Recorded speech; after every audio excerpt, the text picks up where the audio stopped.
ये देश बिक चुका है। जी हाँ दोस्तों, आपको इस बात पर विश्वास नहीं हो रहा होगा, लेकिन इस वीडियो को लास्ट तक देखने के बाद आपको एक ऐसे दिल दहलाने वाले सच के बारे में पता चलेगा जो आपसे बड़ी चालाकी से छुपाया गया। मैं देश नहीं बिकने दूंगा, चौकीदार चोर है, ये घोटालों की सरकार है, ये ऐसे है, ये वैसे हैं। क्या कभी आपने सोचा है कि हमारे देश की राजनेता हमेशा चोरी और घोटालों की बात क्यों करते हैं? उनके लिए ये मुद्दे आखिर क्यों अहम नहीं होते कि देश को विकसित और युवाओं को समृद्ध भी बनाना है? मैं बताता हूं, इसका कारण है राजनीतिक चंदा, डोनेशन। जी हाँ दोस्तों, आज चुनावी समर में ये पार्टियां एक दूसरे पर घोटालों के इल्जाम लगाती है। हर नेता या तो अपनी सफाई देता फिरता है या फिर अपने झूठ को छुपाने के लिए किसी को ढाल बनाता है। कभी देश के जवान तो कभी जनेऊ के, कभी गोत्र। ये नेता इस जनता को इस तरह उलझाने में लगे रहते हैं। इनके द्वारा बनाए गए ये तथाकथित मुद्दे जितने भ्रामक दिखते हैं, उससे कहीं ज्यादा नुकसान इन मुद्दों से देश का होता है, क्योंकि इन सब के पीछे चलता है एक ऐसा खेल जिससे देश की या फिर किसी भी देश की भोली भाली जनता को बेवकूफ बनाकर इस देश का सौदा किया जा सके। नोटबंदी, जीएसटी, राष्ट्रभक्ति के तूफान में हमारे देश की मौजूदा सरकार ने एक ऐसा कानून पारित कर दिया है जिसकी भनक देश के लगभग 99% लोगों को नहीं है।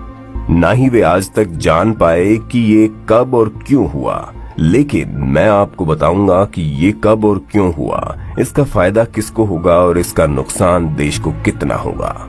क्या आपने कभी सोचा है कि आम चुनावों में जो पैसा पानी की तरह बहाया जाता है, ये कहां से आता है? खैर, जो बीत गया तो उसे छोड़ ही दीजिए। अब जो चुनाव सर पर हैं, बात उसकी करते हैं। दोस्तों, क्या आपने FCRA यानी फॉरेन कंट्रीब्यूशन रेगुलेशन एक्ट 1976 के बारे में सुना है? क्या आप कुछ भी इसके बारे में जानते हैं? नहीं ना। ये पार्टियां आपको जानने भी नहीं देंगी, क्योंकि ये वो कानून है जो अब तक इन पार्टियों पर विदेशी चंदा लेने के लिए नकेल कसे हुआ था। लेकिन 13 मार्च 2018 को इस कानून में संशोधन कर दिया गया है, जिससे कि अब देश की कोई भी पॉलिटिकल पार्टी विदेशी कंपनियों से जितना चाहे उतना पैसा मदद स्वरूप ले सकती है। ये पार्टियां अब किसी भी तरह से बाध्य नहीं होगी कि वे ये साबित करें कि उन्होंने विदेश में बैठी कंपनी से कितना पैसा लिया और इस चंदे को कहां-कहां और कैसे-कैसे खर्च किया।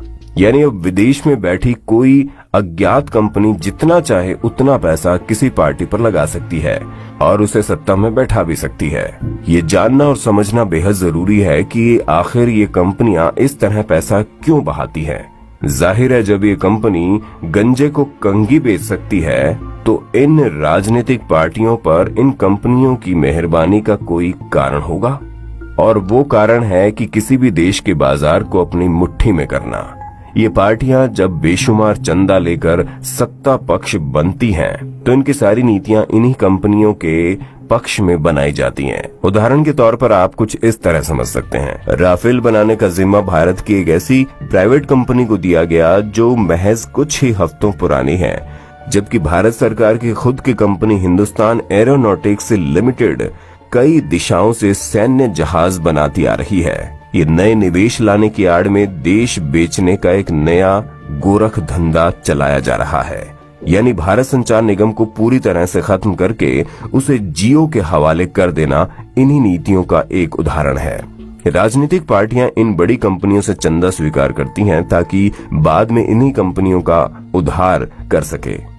गौर करने वाली बात तो यह है कि FCRA को पूरी तरह से अपंग बनाने के लिए सभी पार्टियों ने सपोर्ट किया, फिर चाहे वो बीजेपी हो या कांग्रेस हो या फिर विपक्ष। जिस देश में लोकसभा में पास होने वाला बिल राज्यसभा में अटक जाता है, उस देश में ये बिल बिना किसी विरोध के 30 मिनट में पास हो गया। आपको बता दें कि ये FCRA राजनीतिक पार्टियों के लिए एक कांटा था जिसे इन लोगों ने निकाल कर फेंक दिया है। अब कोई भी अज्ञात कंपनी जिसका कोई भी आधार होना आवश्यक नहीं है इन पार्टियों को चुनाव लड़ने में मदद कर सकती है। जरा सोचिए, अमेरिका और चीन जैसे देश जो किसी भी देश पर घात लगाए बैठे रहते हैं, लोकतंत्र की इन रिश्वतखोरी में क्या कुछ नहीं कर सकते? ऐसे में हमारे अनपढ़ नेता कुछ पैसों और कुर्सी के लालच में आकर अगर देश का सौदा कर बैठे तो क्या होगा? हमारे सामने सीरिया जैसे देश ऐसा ही एक उदाहरण है, जहां इन देशों ने मिलकर एक पूरा का पूरा देश ही जर्जर और वहां के लोगों को शरणार्थी बना डाला। आज ये लोग दूसरे देशों में शरण लेने के लिए भीख मांग रहे हैं। सोचिए, हमारे आने वाली पीढ़ी अगर ऐसे दूसरे देशों से अपनी जान की भीख मांगेगी तो वो दृश्य कैसा होगा? सोचना हमें और आपको ही पड़ेगा, क्योंकि ये नेता तो केवल अपना घर भरने कुर्सी पर बैठे हैं। इसे समय आने पर खाली कर देंगे, फिर एक नया नेता आएगा और ये चक्कर ऐसे ही चलता चला जाएगा और ऐसे ही चलता चला जाएगा। अब ये नेता चाहे तो खुद की एक कंपनी रजिस्टर्ड करके देश का लूटा हुआ पैसा इन्हीं कंपनियों के द्वारा लीगल तरीके से अपने चुनाव प्रचार में खर्च कर सकते हैं और इस देश का कानून इनका कुछ भी नहीं कर सकता। चाइना जैसा देश जो आज दोस्त कम और दुश्मन ज्यादा है, नेताओं के कंधों के सहारे भारत पर चढ़ाई कर सकता है। आज हमारे देश की अर्थव्यवस्था का लगभग आधा हिस्सा चाइना के हाथों में है। ऐसे में क्या गारंटी है कि इस देश के ये महान नेता सत्ता पाने के लालच में चीन से कोई ऐसा सौदा नहीं करेंगे जिससे देश को नुकसान हो जाए? क्योंकि FCRA तो ये लोग पहले ही खत्म कर चुके हैं। सोचिए इसके परिणाम कितने भयानक हो सकते हैं। आज हम इस भ्रम में जी रहे हैं कि जिसे हम अपना नेता मानते हैं वो देश हित में काम कर रहा है और नए अवसरों को जन्म दे रहा है, लेकिन सच तो ये है कि वो नेता खुद ही किसी उद्योगपति का गुलाम है जिसे उसकी ही नीतियों के आधार पर कदम बढ़ाने होंगे। हम सोचते हैं कि हमारे देश का लोकतंत्र मजबूत है, लेकिन हम ये नहीं जानते कि FCRA जैसे कानून से छेड़खानी हमें एक ऐसी जनता बना देगी जिसका वोट तो होगा लेकिन उस वोट की कोई वैल्यू नहीं होगी। चुने वही जाएंगे जिसे क्रोनी कैपिटलिस्ट चाहेंगे। अमेरिका जैसा देश जहां लोकतंत्र के नाम पर सभी राजनीतिक खेल खेले जा रहे हैं, भारत उसी अमेरिका के पद चिन्हों पर चल रहा है। आज अमेरिकी देश का लोकतंत्र वहां बैठे कॉरपोरेट तय करते हैं। जिसके हाथों में ये पावर है उसके देश का अगला चेहरा कौन होगा? भारत में भी FCRA के द्वारा इसकी शुरुआत हो चुकी है।